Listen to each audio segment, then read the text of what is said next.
Today's headline is Wild Work of Cowboys. The subheadline says, The Perils of a Stampede of Cattle in a Thunderstorm at Night. It says, the great herds which are yearly driven out of Texas to the northern ranges usually embrace from 2,500 to 5,000 each, and the movement has since its beginning, about 18 years ago, amounted to about 4 million head, worth nearly $50 million, says Joseph Nimmo Jr. in Harper's Magazine. Each herd is placed in charge of a boss, with from 8 to 10 cowboys, for the duty is an arduous one. The range cattle, when away from their accustomed haunts, are suspicious and excitable, and need to be managed with the greatest care to keep them from stampeding. When on trail, they are close herded at nightfall, and all lie down within a space of about 2 acres. The cowboys then, by watches, ride around all night long. The sensible presence of man appears to give the animals a feeling of security. The journey from southern Texas to Montana requires from 4 to 6 months. Herds are also driven from Oregon and Washington Territory to Wyoming and eastern Montana.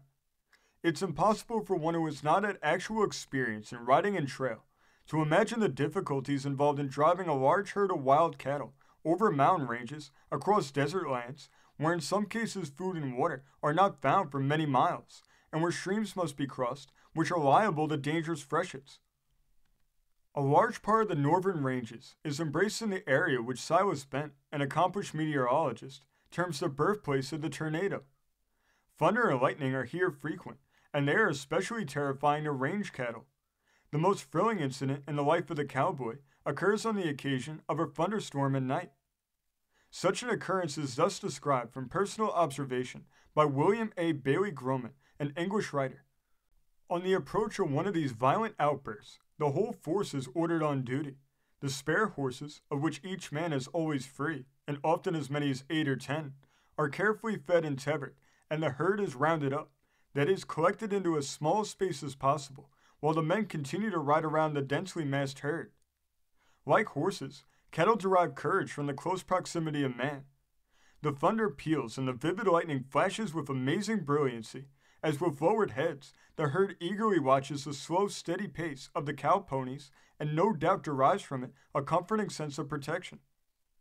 Sometimes, however, a wild steer will be unable to control his terror and will make a dash through a convenient opening.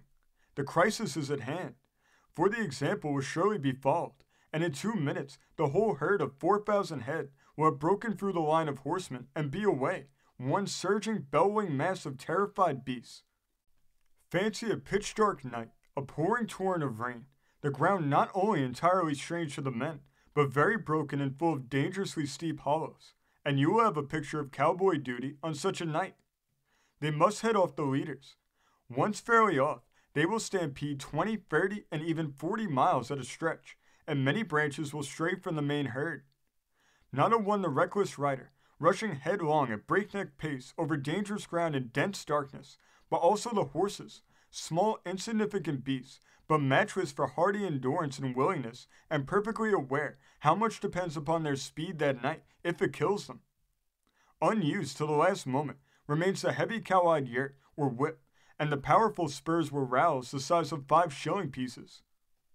Urged on by a shout, the horses speed alongside the terrified steers until they manage to reach the leaders, when swinging around and fearless of horns, they press back the bellowing brutes till they turn them. All the men pursuing this maneuver, the headlong rush is at last checked, and the leaders, panting and lashing their sides with their tails, are brought to a stand, and the whole herd is again rounded up. This story came from the great state of Maryland, being reported in the Frostburg Mining Journal on March 12, 1887. Thank you for joining us today. If you want to continue to uncover all of America's lost and forgotten history, then remember before you leave to hit the subscribe button, hit the notification bell, and remember to like and comment below. And we will see you next time on Americana Archives.